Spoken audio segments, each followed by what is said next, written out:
As you all know, BAP diagnosis requires two universal criteria: PQ admission longer than 72 hours and intubation for more than 48 hours. The CDC criteria are the most widely used in pediatrics, and these include clinical, analytical, radiological, and microbiological criteria. BAP has high morbidity and mortality, and its incidence is around 5 to 14%, despite the Pneumonia Zero programs. Risk factors for developing BAP depend on the patient and preventive measures conducted. Lowest age, previous comorbidities, patient severity, and endotracheal tube length are the main risk factors, but most of these are not susceptible to be changed. So the question would be, are there any preventive risk factors we could identify and modify to quit BAP and achieve Pneumonia Zero rates? The mechanisms for BAP development are described in three pathophysiological ways: direct inoculation through the endotracheal tube, oropharyngeal or stomach secretion aspiration, and less frequently through hematogenous dissemination. Strategies to prevent some risk factors follow international bundles, like general strategies, for example, airway manipulation, hand cleansing, use of cuff tubes, the head of the bed at 30-45 degrees, similar than in adults. However, other recommended measures cannot be followed in children, as the subglottic secretion aspiration, because there's no dispositif for pediatrics, or digestive tube decontamination, which is controversial in children. Those measures are targeted against the principle, but it is difficult to achieve Pneumonia Zero rates, especially in pediatric settings. Moreover, patients with BAP are especially sensible for infections caused by antimicrobial resistance microorganisms. Thus, proper antibiotic indication and early antibiotic stewardship are so important. Due to the high rates of BAP in pediatric patients and the difficulties in the capacity of modifying intrinsic characteristics of those patients, new approaches to this nosocomial infection are required. For that reason, and attending to the principal pathophysiological ways of BAP development, oropharyngeal microbiota may be one of the investigation attention points. It has been defined that colonization of upper airway may be the beginning of the process that can conduce to a tracheobronchitis and even to a BAP, but better understanding might explain why patients develop or not one of these infections. So, which could be the role of microbiome in BAP development? The human microbiome is the ecological community of commensal, symbiotic, and pathogenic microorganisms found in human. Focusing in respiratory microbiome, it has been described as a new factor to develop community infections and BAP in pediatrics. Not only the main pathogen microorganism, but the other commensal or pathogens.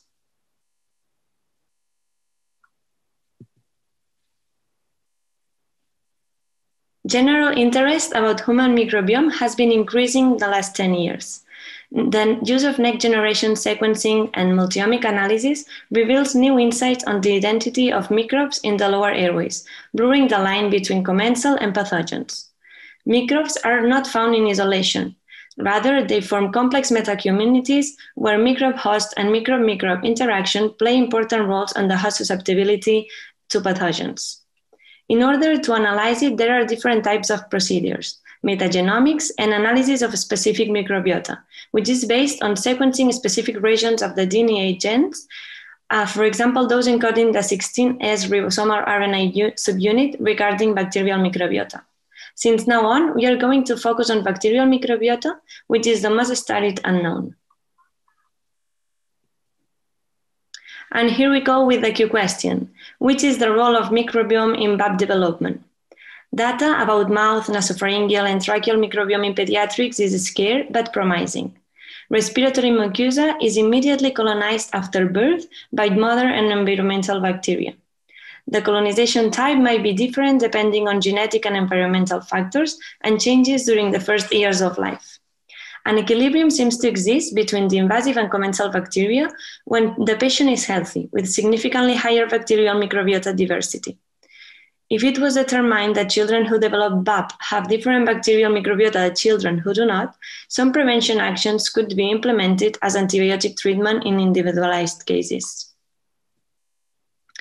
If we go through some publications, Hanada et al. Did a review and they noticed that some viruses infections, as influenza, may disrupt interaction between host microbial communities and host defenses, thereby contributing to the pathogenesis of secondary bacterial pneumonia and other infections. In this longitudinal study by Miyake et al., the authors collected daily cultures at admission after 48 hours and 96 hours of endotracheal aspirates from PQ patients on ventilator support. The results suggested that in the majority of the patients, the trachea is colonized with a causative pathogen at least 1 to 2 days before pneumonia develops. They enrolled 100 patients aged from 1 day to 14 years old, and in the 3 tracheal aspirate samples collected from each patient, they observed that in the positive tracheal culture, there was an increase for Pseudomonas aeruginosa. In 16 patients who developed BAP, they obtained 10 positive tracheal cultures, 6 for Staphylococcus, 2 for Klebsiella, 1 for Pseudomonas, and 1 for Candida. They concluded that sequential evaluation of tracheal aspirates might be useful to track changes in bacterial flora at pediatric intensive care units.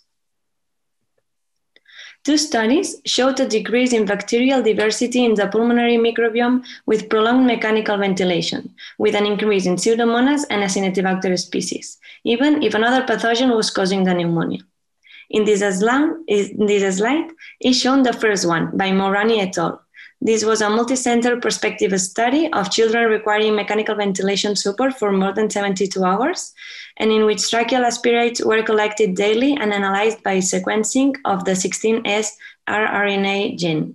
They observed that in patients with prolonged mechanical ventilation, there was a decrease bacterial diversity in the pulmonary microbiome and an increase in Pseudomonas and Acinetobacter species. In this slide, the second one by Zakharkina et al., they observed that the adapted island model correctly predicts loss of diversity and increased relative abundance of well-adapted microbes during intubation and mechanical ventilation. That dysbiosis of the respiratory microbiome is more profound in patients who developed BAP than in those who do not develop pneumonia. This seems to be positively associated with the relative abundance of Burkholderia, Staphylococcus, and Pseudomonas. Despite all this previous data, we also know that colonization does frequently not progress to pneumonia and that the traditional cultures need around 3 days to be positive. So that bacterial microbiota surveillance could also help in earlier treatment, which may allow for a shorter course of systemic antibiotics or even the use of inhaled antibiotics alone. Our group has already conducted some studies about microbiome and infectious diseases in pediatric patients. Results show 3 different nasopharyngeal microbiota patterns, which we consider really interesting. The first pattern, in which Dodrossigranulum genera, Moraxella lincolni, and Corynebacterium seem to have a protective profile. This pattern was significantly associated with healthy individuals. A second pattern showed that in children with invasive pneumococcal disease, after antibiotic treatment, have a reduction of Streptococcus pneumoniae and a loss of protective profile, and a repopulation of this altered niche by oral and nosocomial bacteria.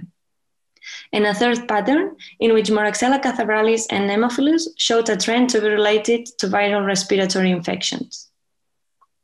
Regarding microbiota and pneumonia, we are understanding that complex microbial communities exist in the upper and lower airway, and the microbe-host interactions blur the line between pathogen and commensal.